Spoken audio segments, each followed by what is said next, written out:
Joining us now, Senator Jill Vogel, Republican, Virginia, and she ran for lieutenant governor, got beat by Justin Fairfax, and the General Assembly convening tomorrow with a prayer breakfast.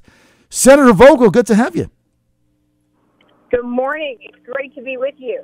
Happy New Year. I missed you terribly. Have you missed me? Yes. I texted you the other day. I said I had to get my Jill Vogel fix. I was getting the shakes. I know.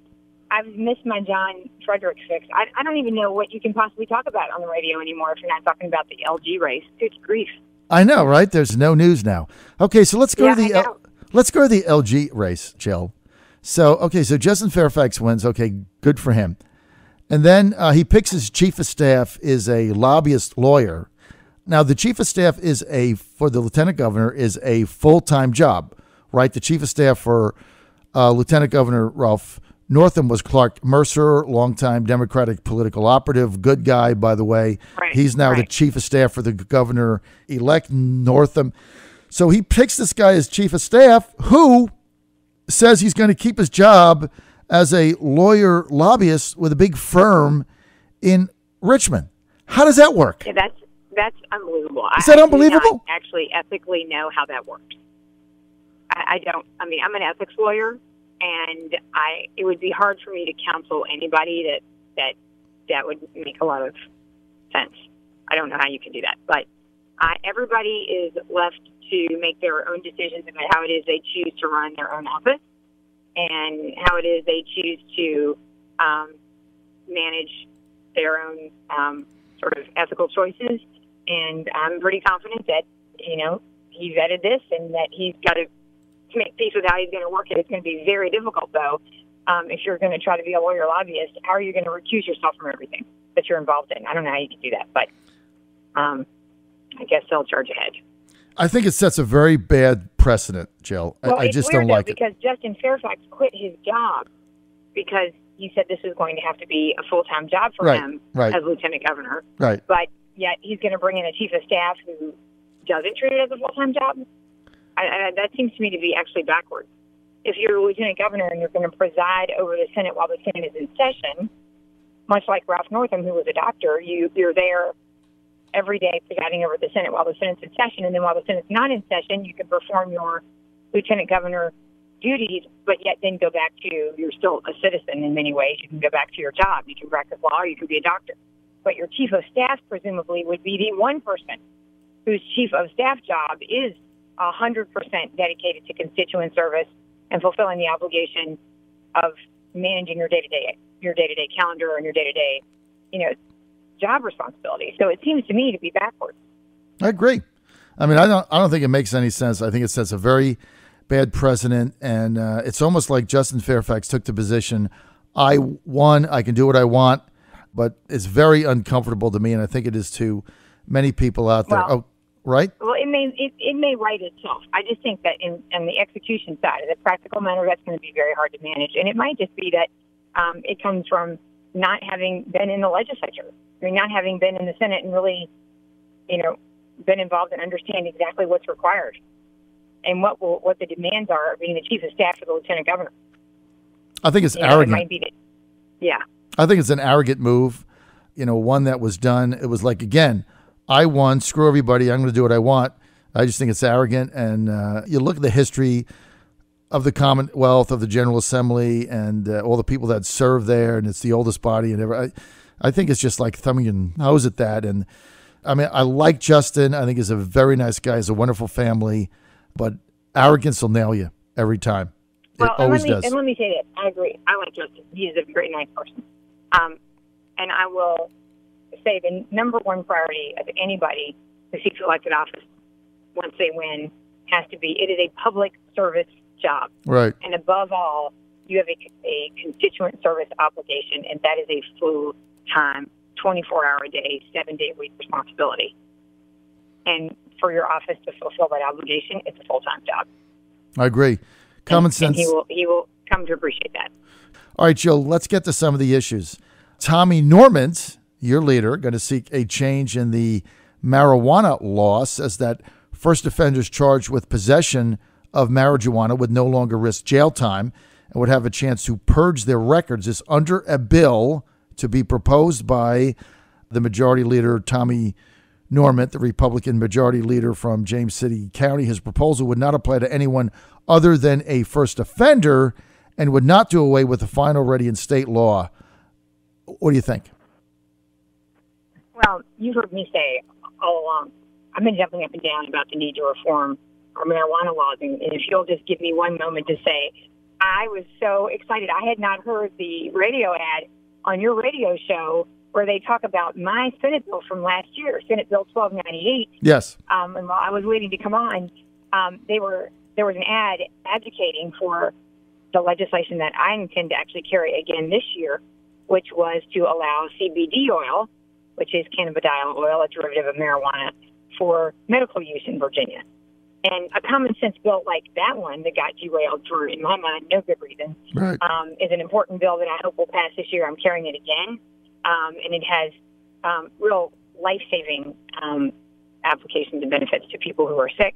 And in many ways, I feel similarly about how we have perhaps aggressively prosecuted people for marijuana possession in ways that is not in the best interest of those people.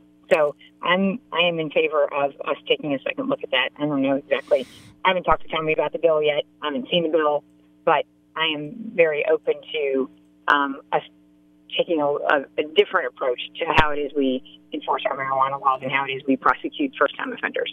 All right, well, look, it makes a lot of sense. And the ad that you were talking about is an ad that was actually paid for and done by a private citizen. His name is Bill Waverling. He has a son that has autism, that if he's treated with certain levels of cannabis, it calms him down. He's able to come home. And so you and Barbara Favola, I believe, sponsored that bill last time, and the Republicans squashed it in committee because they said it was going to lead to drug addiction and other nonsense. But hopefully you guys can bring that back because it has a value. It passed the Senate. It died in the House.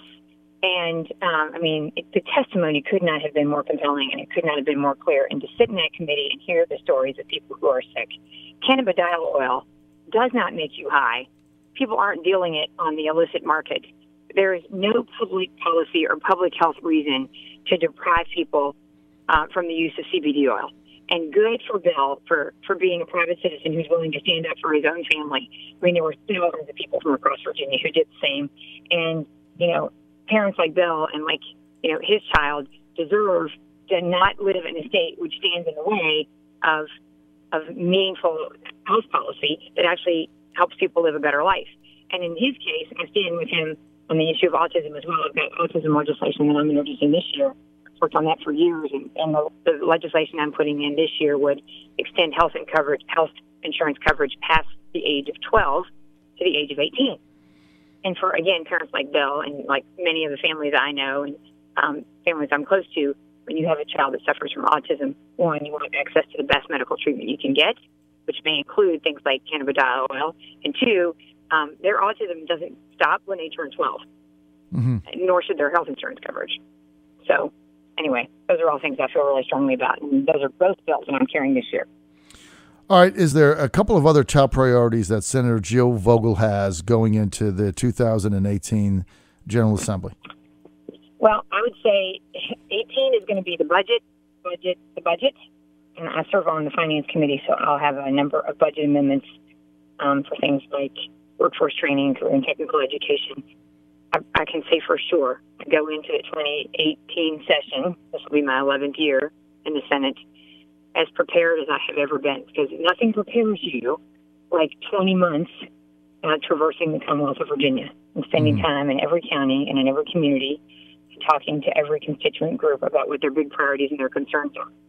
So while you have a great perspective as a legislator representing your region, you have a really good perspective going in after a 20-month marathon like that one. So I go in this year with a better sense of what our budget priorities need to be, really up to speed on what it is we need to deliver when it comes to delivering for public safety, working on K-12, working on transportation. All those are going to be big budget priorities. Also, we've got, heroin and opioid issues that we have got to work harder to address, and then some of the issues we just talked about. But others of my legislative priorities are going to be things like broadband. We've got legislation this year. We got 900,000 people in Virginia, in rural communities especially, that don't have any access to broadband. I mean, that's crazy. How can you have an economy that's vibrant and where people can engage if they don't have access to the internet? Makes no sense. So, right. Look, so you're those are some absolutely of the right. bigger issues. But for sure, 2018, as most people know, we have a 2-year budget. So this is the big budget year, and the budget affects everything. It's itself a bill, but it impacts, hundreds and hundreds of categories of issues that are critical in every area of funding that makes government work. So the budget is really the biggest priority and the biggest issue. Jill, let's get to the president. President Trump wants to open the Virginia coast as well as other areas to drilling, and he's got in play a move to reverse official federal energy policy and make more than 90% of U.S. coastal waters available for drilling, which would include off of Virginia's coast. Congressman Scott Taylor's 2nd District has already come out as a no. So is the incoming governor's a no, and they're trying to stop this. How does Jill Vogel stand on it? If it can be done safely with the Navy's blessing, we need to do it. Those oil royalties would pay for massive infrastructure improvements all across Virginia. And I have news for you. That's something that we should be embracing. It's a tremendous resource offshore for the Commonwealth of Virginia. And if we can do it safely, we should do it. All right. Define what safely means. Like, are you looking for environmental protections? I mean, is there specifics you're looking for? Well, I just believe that, there has been some back and forth over time as we've had issues with the necessary, with what the science backs up, and the idea is, look at the spills we've had and the concerns and the challenges that people have always raised. Fundamentally, I think that the technology exists to assure us that this can be done safely. And as long as that remains the case, and it is the case that, folks are convinced, and the Navy goes along with it, and they don't believe that there's any, it doesn't create any infrastructure or security concerns, everybody moves forward. I think it's a mistake for Virginia not to embrace that tremendous access to resources for the Commonwealth of Virginia. I mean, look what a gem that we have offshore. And we're one of the few states that has access to that, and right. It would be a tremendous resource in terms of look, for us. I think you're right. As long as it's done safely with the right protections, you've got to make that available for energy exploration. I don't think there's any doubt in that. I appreciate your position. And here's the other thing, Tom. We didn't always have the technology to do this safely. Right. That was not always the case, but I think today we do. All right, I got 2 minutes. Final question. You might not want to comment on this. Aubrey Lane, Director of Transportation, McAuliffe Administration, is staying with the Ralph Northam gubernatorial administration. He'll be the Director of Finance. Yet we find out the other day that he spent $155,000 on private jets flying all over the Commonwealth, much more than any other cabinet member for McAuliffe spent, because you're supposed to be finance director. You're supposed to be watching the money. He took his wife on many trips. This is Aubrey Lane. We saw what happened to Tom Price when he decided to take private jets that seemed beyond what made sense to people. Trump fired him. What's the deal with Aubrey and all these private jets? I mean, a couple of them he took were an hour away, like just hop in the car. Yeah, I don't know about that. But it's going to be something they're going to have to address, and that's going to be left to Aubrey Lane and Ralph Northam to decide how they're going to deal with that.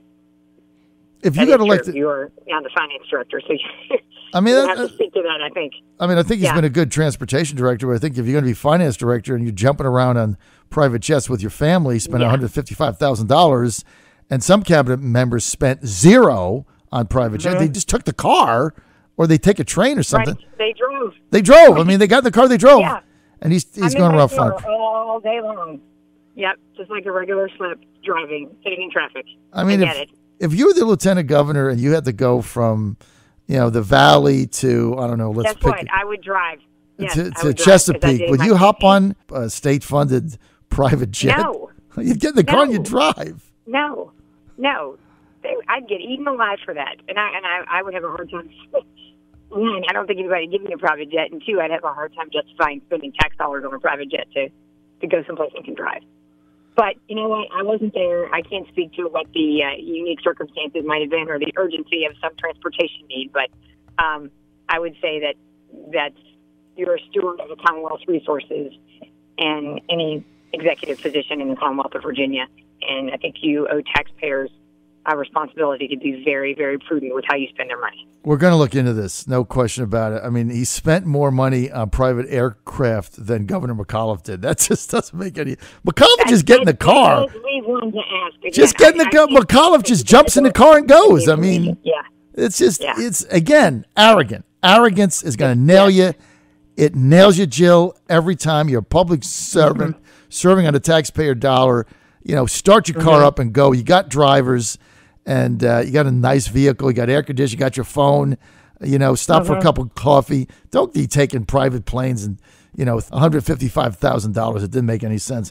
I'm out of time. I got to go. I want to thank Senator Jill Vogel, as always, for being with us and get her weekly update as we go forward in the General Assembly. And Bill Waverly is going to be very excited that you're in favor of his cannabis bill. I'm so grateful for Bill and so proud of him and so eager to work with him and grateful that he's willing to spend the time and advertise and promote that legislation. That is amazing. Thanks for being with us, Senator Jill Vogel. John. I love being with you. Bye. John Fredericks Radio Network, Trucking the Truth. Be right back.